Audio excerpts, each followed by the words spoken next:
Portfolio Composer, episode 165. You're listening to the Portfolio Composer podcast with your host and coach Garrett Hope, where he teaches you what it takes to master the business end of writing music through mindset, marketing, and business skills. Make sure to sign up for the newsletter at theportfoliocomposer.com for exclusive offers, business insights, and information not shared on the podcast. And now, for this episode of the Portfolio Composer. People look for short-term victory, where it's a long game. I remember being my first license in TV and film, I think, happened after about five or 6 years after having a number one sort of album. So it didn't come straight away to me, and that was in a time when it was very hard to even be heard. In this day and age, it's very easy to get music out there. It's just hard to get the cut through. Hey friends, just a quick little note here.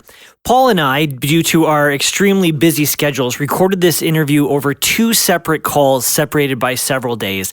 And we both used different microphones in different rooms. So you'll probably pick up on the fact that our voices sound radically different in different parts of the episode. I did my best to edit this together into one coherent flow so you can get as much out of it as you can. This is a really good interview, and I encourage you to give Songtradr a serious look. Hello, and welcome to this episode of the Portfolio Composer. I am your host, Garrett Hope, and I'm so thankful that you are spending the time with us again to figure out what it means to be a composer in the 21st century. And you've heard me say it in the past, and I really do believe it. We are small business owners, and we need to ask ourselves, what do small businesses do to become successful? And how can we apply that same information and knowledge to our lives as creative people, as content creators, as composers? And this episode is no exception. Almost a year ago now, I was listening to another podcast, the Music Business Podcast with Rodney Holder from down in Australia, and I came across this fantastic interview with Paul Wiltshire from Songtradr, and I reached out and invited him to be on the Portfolio Composer, and he graciously agreed. So let me please introduce you to Paul Wiltshire. Welcome, Paul. Hi, Garrett. It's a pleasure to be here. I'm so glad to be able to speak with you and to ask you some of these questions.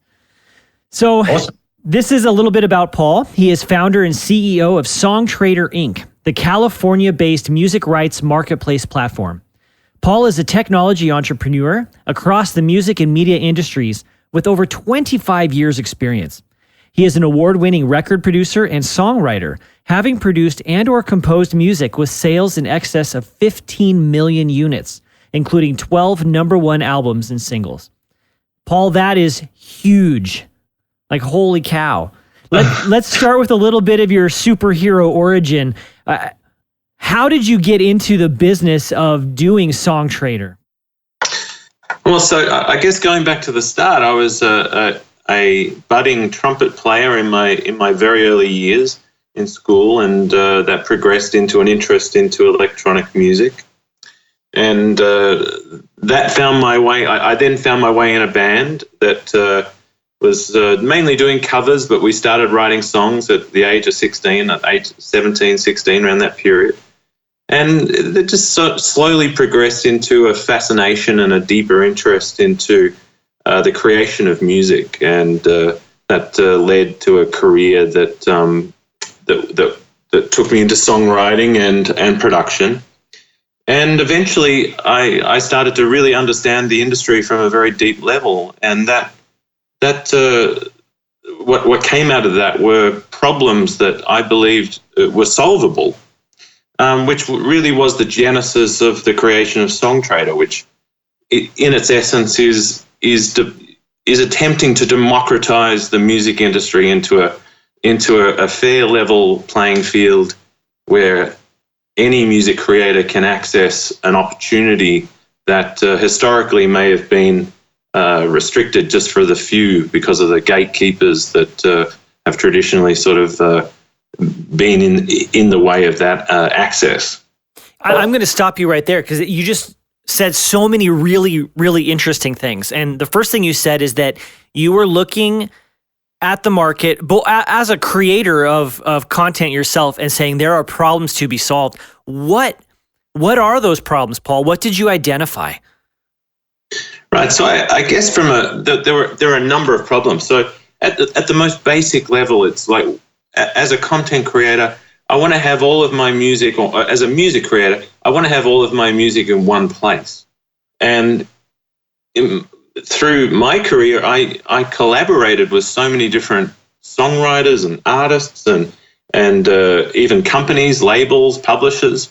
So I want to be able to connect to those stakeholders so that we can actually work together in a seamless environment and license music together. One of the things I found through my career was the difficulty in closing a deal. So it's hard enough getting an opportunity to place a piece of music in a TV show or a film, but the last thing you want to do the last thing you want to have occur is for the deal to fall over because one party can't be reached, or there is someone else in the mix that's slowing things down. So with the Songtradr platform, one of the first things we wanted to solve was connection of rights holders together in one place, so that they could easily transact together, and so that for the licensee it felt like just one party that they were dealing with rather than four. So from the licensee's point of view, we solved a major problem for them as well, because it's very tedious having to get three writers, a publisher, and a record label to agree on say one piece of music to go into a film. Mm. So that I guess that was the first one. The second one was, well, we see so many different tools out there that can be used for different things. So then we might use one tool for storage, we might use one tool for file sharing, one tool for just self-promoting music, i.e. SoundCloud. So we sort of thought, well, why not have it all in one place and activate all the monetization as well? So a marketplace connected to a content management system, connected to a rights management system, to a financial management system, and that kind of led to the ambitious task of building what we built. Oh, wow! And so I mean, further to that, music needs there's such a massive growing demand for music globally as all the digital content channels continue to expand, and we see companies like huge companies like Netflix and Amazon growing year on year and making almost doubling their content output each year. There was obviously this huge demand for music, but no kind of automated way for music to be easily licensed. So we saw that as a challenge or a problem to solve as well. So and that has a few variables to it. One is that music is used for so many different things. So there are different price points for different usages. I.e. a TV placement is more valuable than a YouTube placement. So we needed to build technology that allowed a licensee to stipulate the rights they want to use the music for, and to be able to easily check out during that process and secure the license and the necessary rights for their usage. But we also wanted to give the rights holders, who they're licensing the music from, the ability to control that pricing and to be able to opt out of certain things if they don't want to have their music used in certain things, such as advertising.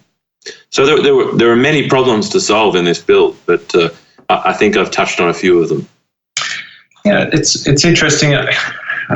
For many years, when as a songwriter myself, I often wondered if what I was going for really suited what I could do, and whether I was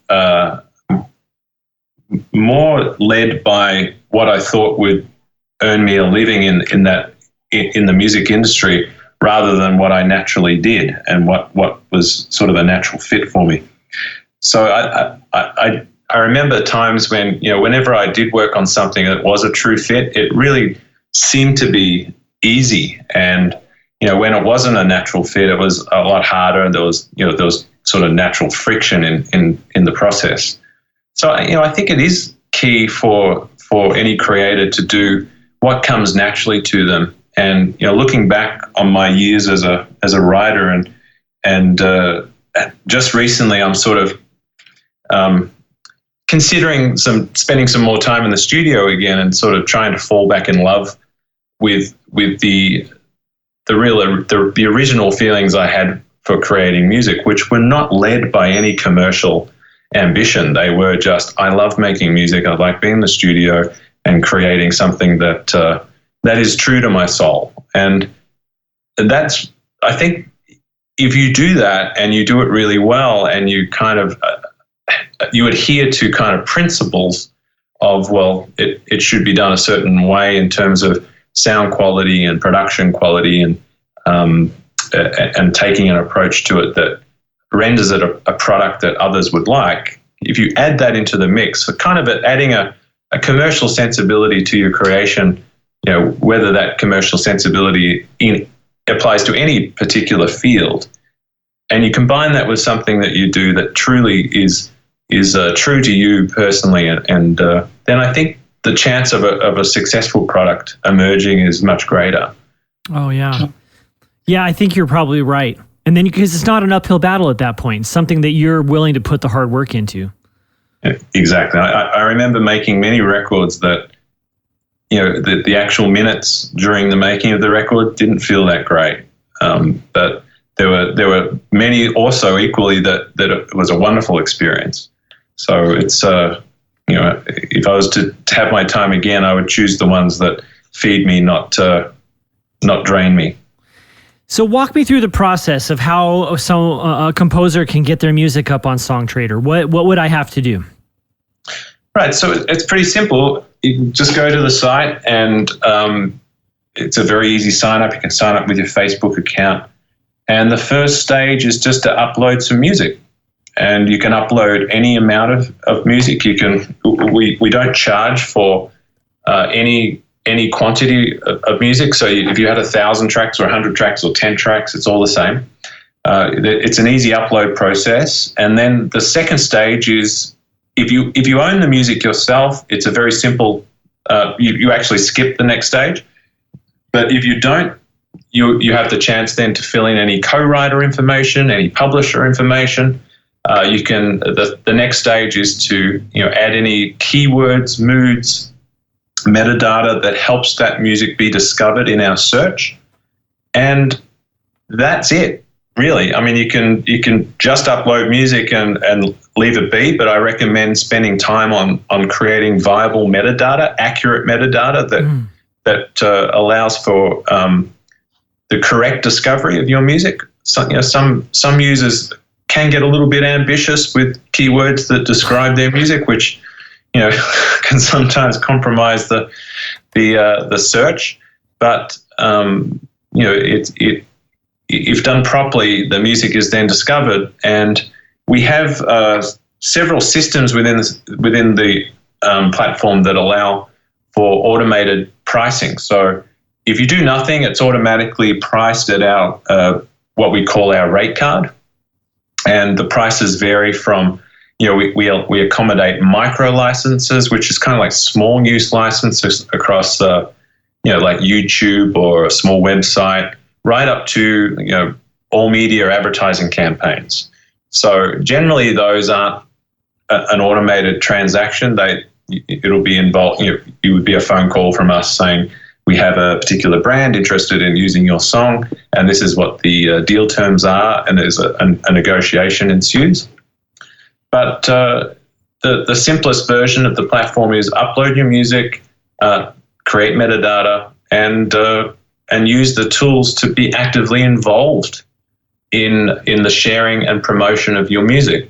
It's I think sometimes we get users that sort of upload music and go, well, nothing's happened. But they haven't done anything. And they haven't done anything. So it's not that easy and especially we have almost 120,000 music creators on the platform now. So there is always more music than the demand, and although demand is increasing, so is the ability to create music. That's becoming equally easier. So we see a lot of content coming in. And just on that, I remember how difficult it was in the late 90s to create a commercial sounding piece of music from a production level compared to how easy it is now. So so there's a lot of content, so the competition's tough.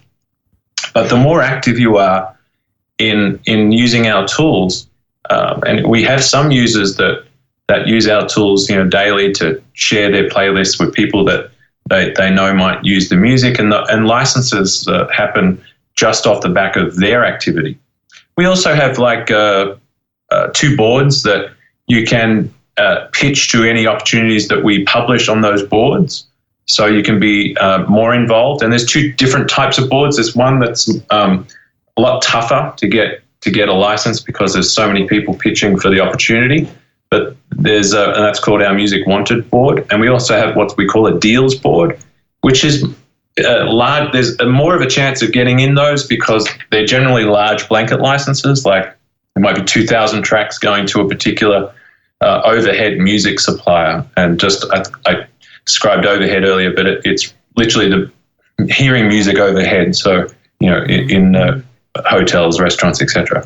I want to follow up on your metadata comment. Is there an ideal number that you guys have discovered for the amount of keywords that have been associated, or can you give best practices for generating keywords? It's really easy to say string quartet, violin, piano, or throw a few moods in, but how do you really do keywords well? Well, I think you do that first layer. I don't think there's a definitive number that would answer the question, but there is the first layer, which is the mechanical layer. It's strings, or there may be a feature cello, or it may have a vocal component. So there's that first layer. Then the second layer is, well, what sort of emotions does the piece of music inspire or make you feel? So I think that second layer combined with an accurate first layer creates an exponentially greater chance of something being discovered because you're fulfilling 2 criteria, not just one.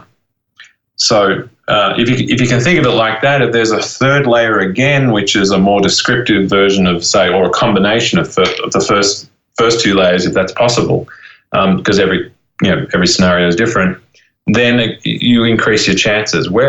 And the more keywords that accurately describe your music, the higher the chance of being discovered.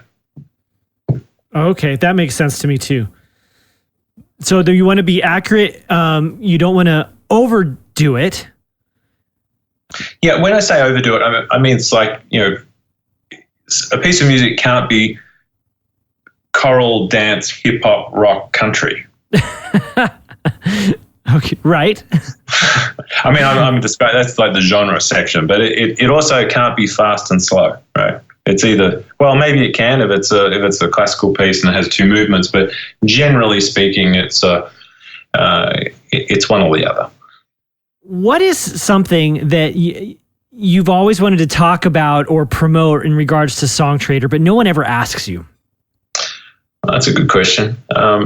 I think the biggest thing that I see more than anything is the expectation of licenses. So.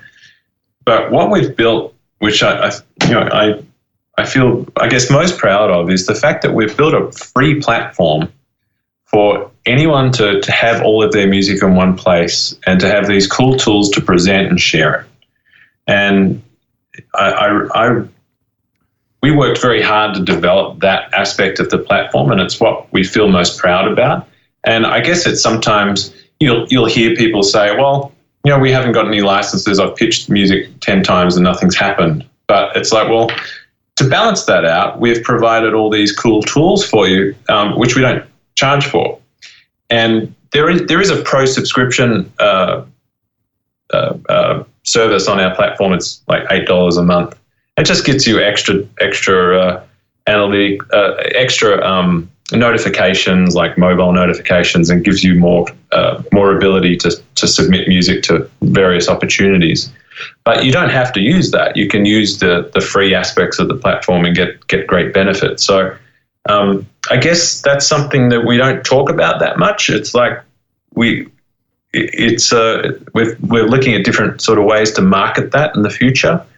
But it's like, why not store your music with us? Why and enjoy the free aspects of the platform, and then choose how you want to participate in other areas. And I think that'll become more obvious in the future as we grow too. And it's very obvious to many of our users now. But at first time experience, sometimes people look for short-term victory, where it's a long game. I remember being my first license in TV and film, I think, happened after about five or 6 years after having a number one sort of album. So it didn't come straight away to me, and that was in a time when it was very hard to even be heard. In this day and age, it's very easy to get music out there. It's just hard to get the cut through. Yeah, well, let's talk about that. There's a lot of noise out there, and you just described a situation where there's more music than there is demand. How do we cut through the noise? What have you seen on Songtradr that is successful? Well, I think the way to cut through is you've got to be proactive. And that is one thing that is driving us in terms of our development and technology is, well, how do we give more ability for the creator, no matter who they are, where they are, and what music they make, to be more proactive in the journey of monetization and just getting their music to be heard. So that's very much guiding our development on this. I guess you call it, we call it the music creator side of our platform. And we just launched yesterday, actually. Not that I guess we're not that relevant to time when we're talking on a. Yeah, this will go out in a couple of weeks. So we've just launched a new product which allows all of our users to have a public profile page, and there's a tipping feature which is kind of a de facto crowdsourcing way of sharing your music with your friends, your family, or fans, and they get to enjoy your music and they can leave a tip. So it's kind of a new way of monetizing music on Songtradr, and it's a way to also just publicly share your music in a new environment that is also linked to a marketplace where it can be licensed. So we're seeing the future as kind of how do we integrate all of the elements that a music creator needs to be able to facilitate monetization. So we see tipping as another vertical to same as licensing on TV or distribution. So we're looking at building all of these features in a number of new features in the future that just provide more ability for that creator to proactively make a difference for themselves. I think the more we can build tools that help people help themselves, the more prolific they can be. And that, of course, comes with great challenge. Now, a composer such as myself can sign up for an account on Songtradr to upload our music so I can send out links for people to listen to the music for self-promotion. But like you said, it's all inclusive where I can then sell synchronization rights and other things without having to have my music spread across multiple platforms. Correct. How does Songtradr make money then? I mean, do I pay a subscription fee for this service, or are you taking a transaction percentage off of every kind of sale? How does it work? So we have a few different models, and we do have a free model, which is entirely free to upload an unlimited amount of music and use all of our tools such as file sharing, playlist creation, visibility in the marketplace. In that model, we take a percentage of any license transaction that completes, and the rates for just a straight transaction vary from 15 to 30% depending on the transaction type. And we also have one pro subscription tier, but we're introducing several others for artists that give them more access to pitching opportunities, as well as other things like mobile notifications and more functionality. And we're actually about to release a product in December that further increases the offering for those subscribers. They also get lower transaction fees as well. So I think it's 15% for any transaction online for a pro subscriber, and it's 20% for a free subscriber. We also have transactions that are very much sales driven, where we have an in-house team of music supervisors who are constantly working with their fellow music supervisors who work on shows and films and TV shows and in advertising. And when we place music outside in a non-automated environment such as that, we charge 30% for free users and 20% for pro users. And then, does Songtradr do anything to help promote the music, or is the burden of promotion and marketing solely on the composer's shoulders? So it's both. We actually we feature many artists periodically, so we have sort of different tiers of being featured. We have 5 rotating artists on our actual main front page that we feature every 2 weeks. We have the daily song of the day that goes out, where we just sort of pick the best song that we've sort of heard that day, and we promote that through our social media. I think we have close to 300,000 followers on Facebook, so it gets decent, and we put it out on our Twitter and Instagram, etc.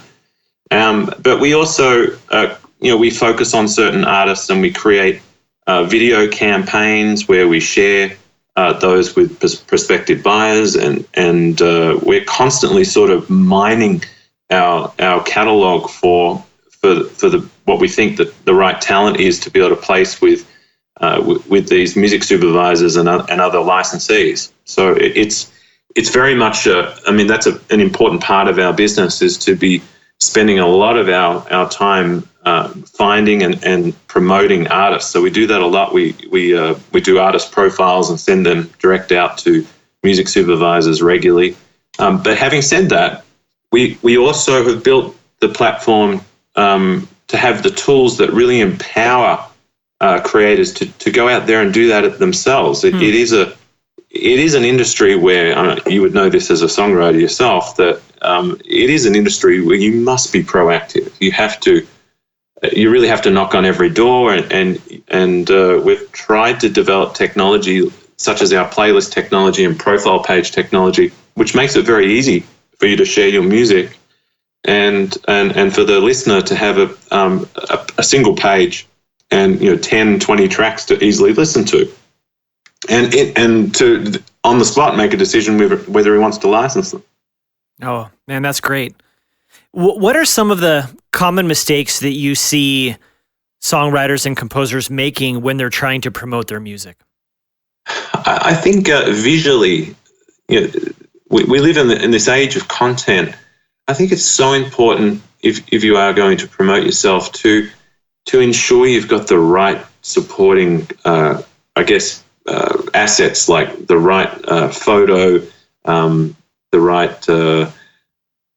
the right album cover if you're promoting an album or a single, but the right promotional shots. That just carries so much more impact, especially in the environment of selling music and licensing music. I'm not talking about day-to-day content on Twitter and Facebook, Snapchat, those things. That can be much more human.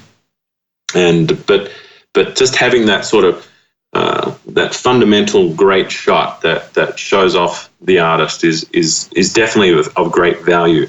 I think video assets, if it can be done, are also very, very useful, even if it's just a very low budget video clip that's creative.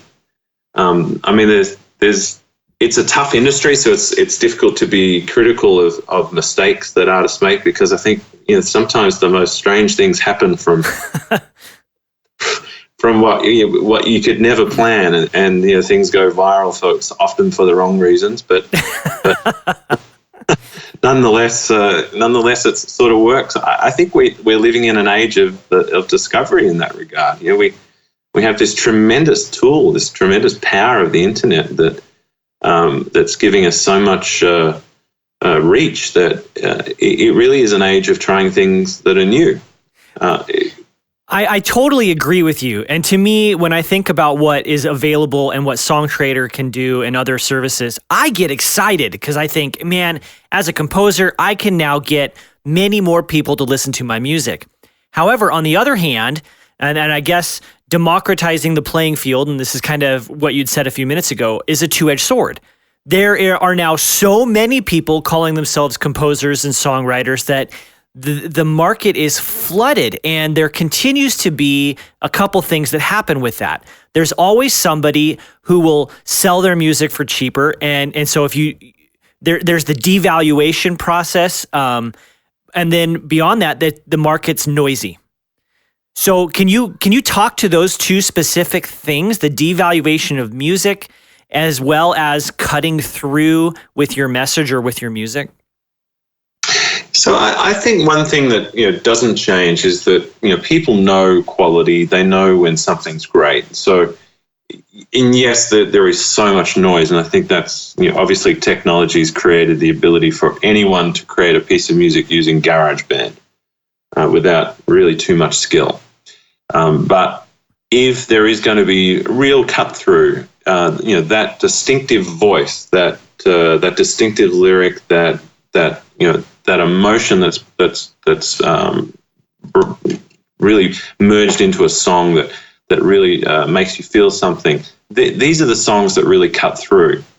Now, and in a platform like ours, we listen to every song that gets uploaded, so we're not going to miss something that's that emotive or has that kind of level of quality.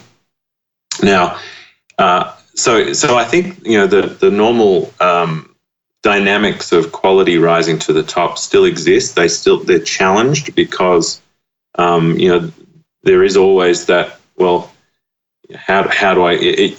As I mentioned before, if it's accompanied with a really bad photo, maybe it doesn't have that chance much, or maybe they just didn't master the track, and it's a really nice sounding track, but it's 10 dB softer than it should be. And that probably goes to your earlier question of some mistakes that people make. That's probably one. But in terms of your second question, which is the devaluation, I think in any environment where there is more supply than demand, you get devaluation. So that to some degree is unavoidable. But what I think is different in our environment that is unique is that what is changing is the independent market share of the whole is growing.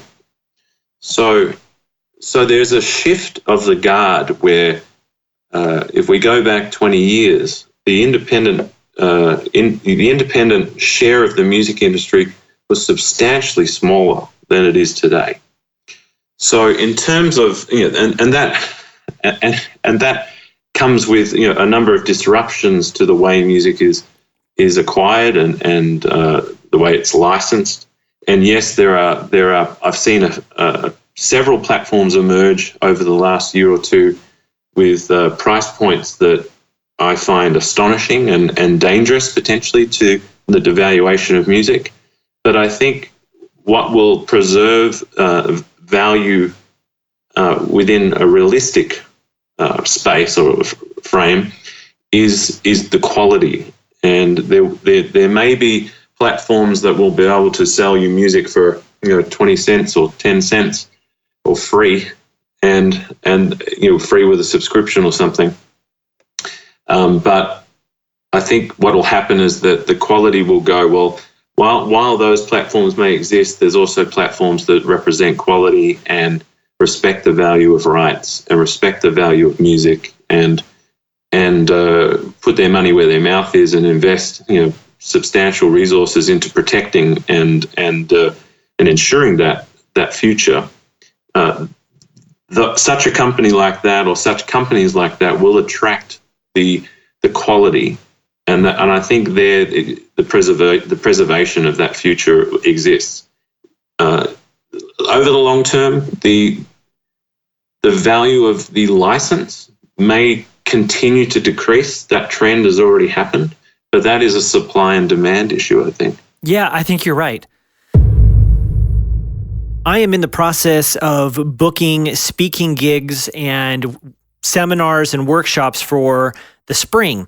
If you are an educator and would like me to Skype in or visit your classroom or school to talk about the business of music, setting yourself up for success after graduation, what it means to think like a small business owner, branding, marketing, or mindset, send me an email. You can do that most easily through the portfoliocomposer.com website. There's a contact page which allows you to fill out a form and send me a quick email. I'd love to discuss this with you further before all my time gets completely eaten up. I look forward to hearing from you guys. Thanks. Welcome to the lightning round. If you could turn back the clock, what advice would you give your 20-year-old self? I would say make music that is true to you. And then what is a personal habit of yours that you feel leads to your success? Every single morning at 6:30, I hike, and then I do a series of exercises, and then I meditate. I love that. I meditate too. Do you always do the same hike, or are you always going to a new location? Generally the same hike. I'm fortunate to live in an area that has a particular trail, but no, it's generally the same hike. I want to follow up on this because I think there's a lot of scientific research that shows that being outside, being in nature, not only helps our creative process, but it can, like meditation, lead to better mental and physical well-being. So are you listening to podcasts or audiobooks, or is this a time for you to turn the world off and process? No, I'm completely silent during that process. It's my time to reflect, think, or just be present. Oh, I love it. And what is your instrument, Paul? Keyboards, piano is my first instrument. Second instrument, which I'm actually really challenging myself with in my spare time, is guitar. Good for you. I'm a guitar player. So what is an instrument you have always wanted to learn to play, and why? Well, it's guitar. And I know there's something very, very enjoyable and cool feeling about the electric guitar. And it was, I always dabbled in it when I was young, and I was always just really impressed by guitarists like Eddie Van Halen and just the simplicity and ease of their playing. And I was always wanting to have that freedom on an instrument. And so I have plans, despite my age, to find the right teacher. If the right teacher is out there, I would love to be taught. So. Oh, awesome. You know, there really is something powerful to get that kind of Marty McFly moment at the beginning of Back to the Future when he plugs it into Doc's amp. I love that. I've watched that film many times, and I can totally relate to that scene. Me too. This next question comes from the place of the pure love of music. What is one composition that had a profound impact on you? And this doesn't have to be concert music, it can be anything. And there's a story that Brian Wilson tells. The Beach Boys were young, and he's driving in the car with his girlfriend, and then Be My Baby by the Ronettes, this Phil Spector song, comes on, and he nearly crashes his car. He has to pull over to the side of the road because what he's hearing is changing his world. Can you name a song that had a similar impact on you? I mean, I could probably name 10 songs, and I would be splitting hairs to choose one of those 10. But there is a consistent thread between those songs, and probably two consistent threads. And being a producer, I was always drawn to particular producers. But the song, and it's not a particularly, I mean, his voice is very interesting, but it was more about the production. Was Owner of a Lonely Heart by Yes. Oh, yeah. And the production itself is just so incredible for the time. In fact, that whole album, that 90125 Yes album, and the album that followed, Big Generator, were just incredible works of art in terms of the musicianship and the production value. So, it's not your singer-songwriter type choice, but from a producer's point of view, they were incredible albums. And Trevor Horn did so many great things. I think two other songs that really, one other song in particular was "Crazy" by Seal. Oh yeah, which I really love. And every time I hear that come on, it's like, that's such a great song. Well, Yes were monsters of the late 70s, right? They were a prog rock band of prog rock bands. And then they kind of turned commercial with Owner of a Lonely Heart. And most people are like, well, where'd this band come from? But they'd been around for a decade already. Yeah, it's true. I mean, I listened to their earlier stuff, but it's not as, it doesn't give me the same feeling as those two albums in particular. You're right. Can you recommend a book that we should read? I read a lot of books I don't actually read enough books, but the books I read may send some of your listeners to sleep. I recently read a book called 0 to 1. I think it was by Peter Thiel. Yeah. That was a good read. But so I kind of forced myself to read recommended books. And I've got 3 or 4 sitting next to my bed at the moment that I need to dive into that I guess help me grow, help me achieve my goal of building Songtradr into something that really serves the many millions of musicians out there. Yeah. And I love that your mission is to serve these artists and content creators. I really think that's fantastic. So where can people go to find out more about you and find out more about Songtradr?